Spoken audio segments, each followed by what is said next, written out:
What's good? Welcome back to the channel. This is your boy S.O.G. In today's video, we're going to do a review and a comparison between the Glock 19 Gen 5 MOS and the brand new Springfield Echelon 4.0C. Now, if you're in the market to purchase either of these, the price tag on both are pretty much similar.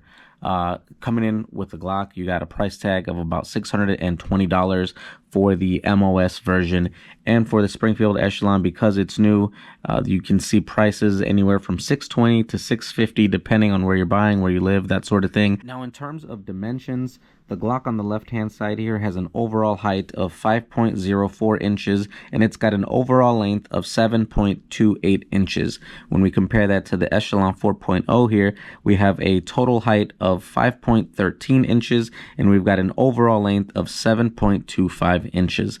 Now, where it does get a little interesting though is when we look at the widths of both of these.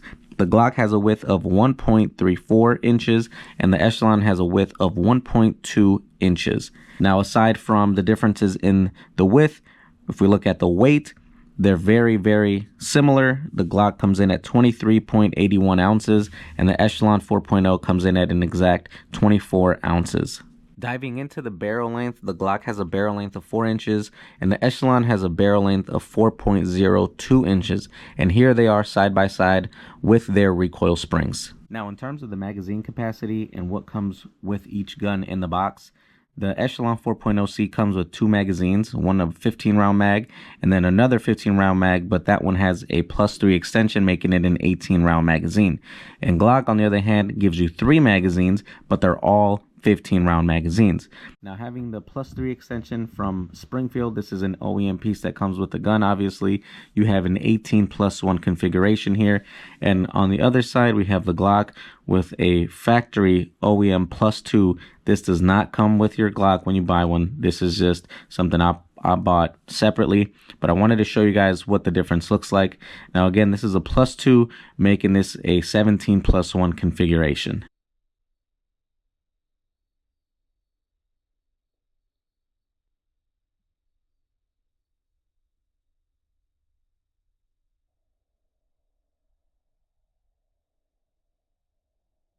Now, as far as pricing goes and as far as dimensions go and capacity, these are extremely similar guns. But honestly, after that, I think this is where the similarities just kind of stop.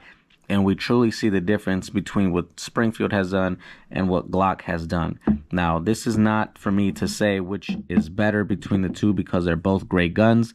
But this is just for me to show the differences in the craftsmanship of each manufacturer. Now, starting with the Echelon here, this Echelon has super nice and deep slide serrations.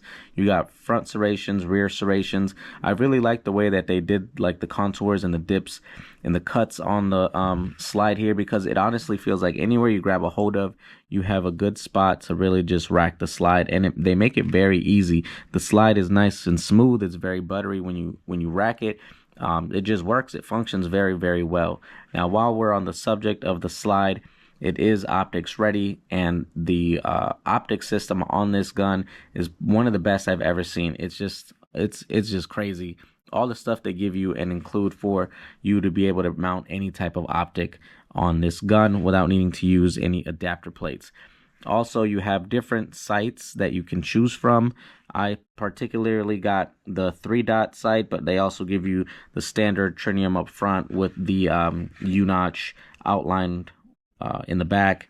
I'm sure you guys have seen that before from Springfield, but I actually got the 3-dot for this one in specific. Now, another thing I really, really liked about this Echelon, and just like the Hellcat Pros and all the other stuff that they're beginning to offer, their texturing is unbelievable. It's just all over the gun. No matter where you grab a hold of this thing, you're gonna find texture. You're going to have texture all around the grip frame. You're going to have texture even up here in the thumb rest or memory pad. You're also going to have texture on the takedown here for the slide release.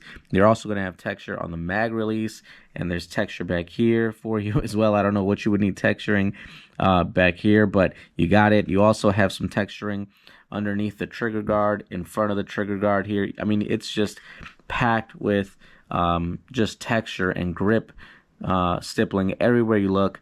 It's also got a 1913 rail. It's got 3 slots here for you to mount just about any light that you are interested in putting on here. So just a great gun. A lot of good attention to detail on this, and just a very enjoyable shootable gun here. Now moving over to the Glock. The Glock's also got front and rear slide serrations on the Gen 5s, which is very nice that they did. Now these are not as deep or as aggressive, but they definitely still do work and they function just fine. There are no contours or dips on this slide. Everything is just kind of very minimalistic. Needless to say, it works every time though. So, you know, it looks very nice, and you have an abundant spots for you to grab a hold of and rack the slide. But this does the same exact thing as the Echelon. You can rack the slide just fine. It's just a lot more minimalistic look to it. Obviously on this, I did add aftermarket grips. So, you know, I don't have the regular textured frame that Glock gives you, as we all know what that looks like, and we all know that they could have done a little bit of a better job. So I did add that. But even with this Handle It Edge series grips that I have on here, feel free to actually use code S.O.G. 25 on their website. You do get 25% off, by the way. But even with these grips, I mean, the Echelon just feels so much nicer because you have it in so many other places, you know. And with this grip, it's a little more aggressive. And you also get this thumb rest or memory pad here where you can stick the grip. But otherwise, Glock does not offer any of that stuff. You don't get any texturing underneath the trigger guard. You get a little bit of texture here in front of the trigger guard, which is nice. And then you have you have one slot for your light. You could still mount, you know, the most popular lights on there. This is also optics ready, being that it's the MOS version. As far as the sights, I also switched those out. I do have a 3-dot system on this as well from Ameriglow. Now these are optic heights because if you guys follow my channel, you know that I had an optic on here. I removed it just for this video for, you know, better comparison, just the same way I removed the light I had on here. So you guys can just get a better view of these two in comparisons without anything on there that shouldn't be on there. But yeah, I mean, very nice work from Glock as well. We all know that they're very basic and minimalistic, but what they do works. So you do get a lot more action-packed features in the Echelon, but you know, that's not to say that the Glock functions any differently. We know that they have a track record of reliability, and that's just unbeatable. So great job by both manufacturers here in terms of all the aesthetics and stuff that they put on these guns. Now, in my personal opinion, another place where Springfield really did their job and attention to detail and really shines is with their mag release here. Their mag release is ambi, so you can push it on this side, you can push it on this side, and it releases that magazine no matter which side you push it on. Also, the slide lock or slide release that you have right up here is also ambi, and you have it on both sides. So very good job from Springfield to do and to add that. So for any of you left-handed shooters out there, or wrong-sided shooters, I mean, you know, you do have that options out of the box, so that's super nice. Now, Glock did not forget about you guys either, but they just made it so you got to kind of work for it a little bit. They got all the controls on the left side for right-handed shooters, and then if you switch over, you do also get the slide release on the right side for left-handed shooters. But with the mag release, you do have to just kind of flip it. It is ambi, but it doesn't come on both sides, kind of like the Springfield does. But again, for the left-handed shooters out there, this will also work for you just fine. Going back to the Echelon here, one of the things I noticed when I picked this up and checked it out for the first time was just this huge dip right in here.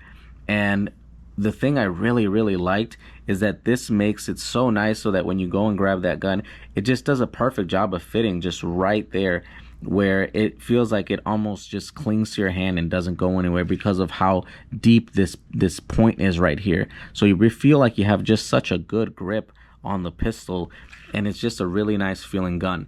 On the other hand here, when we have Glock, we all know that Glock gives us a different angle in terms of the grip frame here compared to other guns. But even with that, typically I really like how Glock fits my hand just naturally with that angle. I am one of those weird ones that likes that angle from Glock. But even with that, I mean, the Echelon did a really good job in customizing and making that dip just much deeper to get you at that nice position when you grip that pistol. So just my 2 cents on again, another attention to detail from Springfield there to do that. Both of these guns also come with a loaded chamber indicator, and both have it in the similar spot. So you both have it right here. And basically what happens is when you have one in the chamber, it'll kind of pop up. Now, I feel like Springfield almost took that idea from Glock, because Glock has had that on all their guns for such a long time now. But what I like about the Springfield loaded chamber indicator is that not only does it come out, but you also see a little red mark in there. So if it's hard for you to see if it's popped out with one in there, it'll be a lot easier for you just to kind of look down at the pistol and see if there's a little red mark on there. So again, another great job by Springfield in paying attention to detail and going above and beyond. All right, let me show you guys the triggers on both of these, and you let me know what you like better. We'll start with the Echelon here. Now, as I said before, we are empty, so we have nothing in either of these here. But here's the trigger on the Echelon.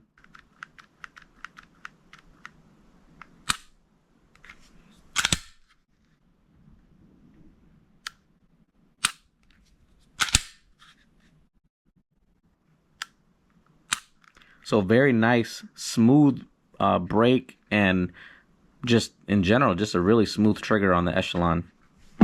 We'll take a look at the Glock here. We are empty.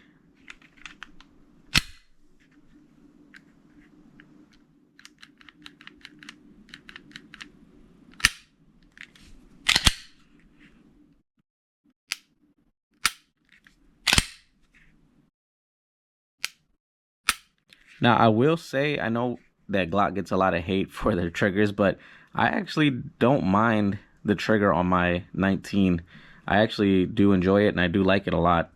So, I mean, I don't know. I know that Glock sometimes gives you good triggers, sometimes they give you bad triggers. I hate that inconsistency, but I mean, hey, I'm glad I got a good trigger on my 19. Needless to say, though, the Echelon trigger does feel better. The break is more crisp. The reset is smoother. The pull is smoother. It feels a little lighter.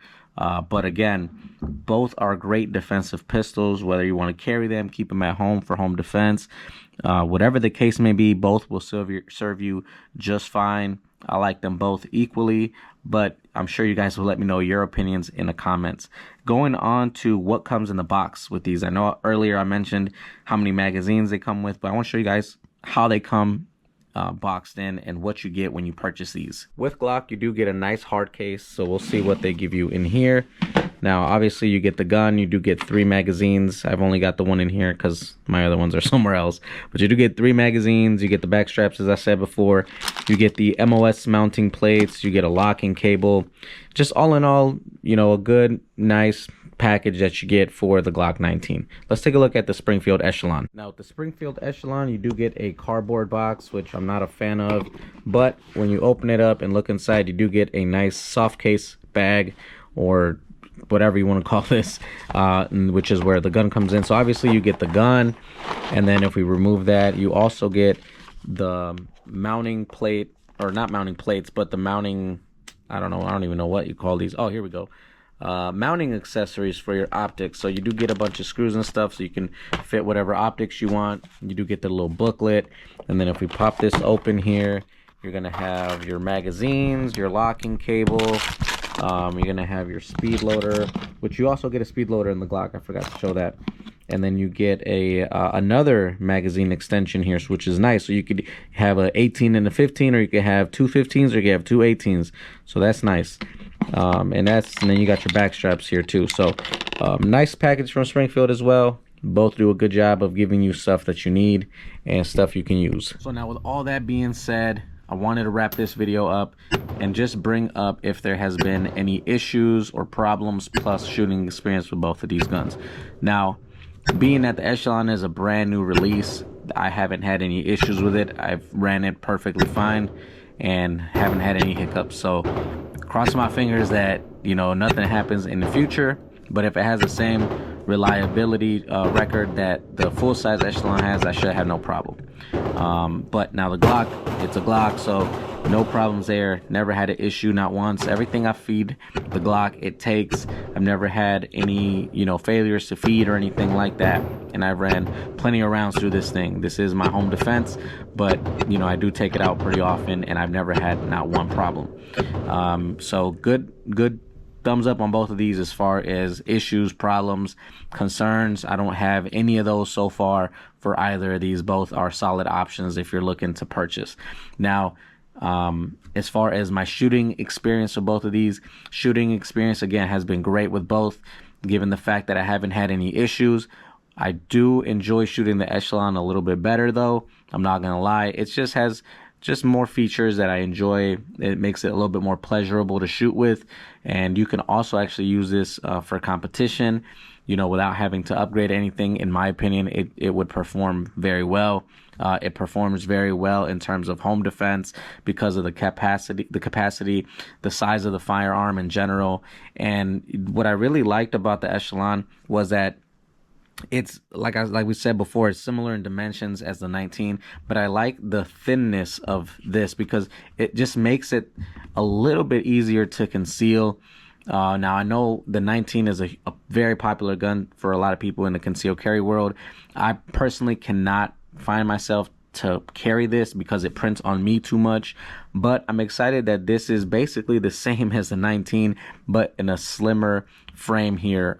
So that's good news for me. I'm gonna try to conceal it if I could, but otherwise this will be something that I'll have either for home defense or something that could enter my rotation for winter carry. So again, more options for me. I'm not a big fan of the bigger guns. I know these are not considered full size, but for me, they're a little bit bigger than I'm used to. I like more the 43X, the MC9, the 365, the Hellcat Pros. I like that size better. But again, these were guns that I felt like I must have, so I do like the fact that I have them both. And I do recommend both of them to you guys. So that'll wrap it up for this video. I really appreciate you guys for checking in and watching this video, man. Hit that subscribe button if you haven't already. If you have, I appreciate you guys. But as always, God bless you guys. I hope y'all have a blessed week, man. Take care, and I'll see y'all on the next video.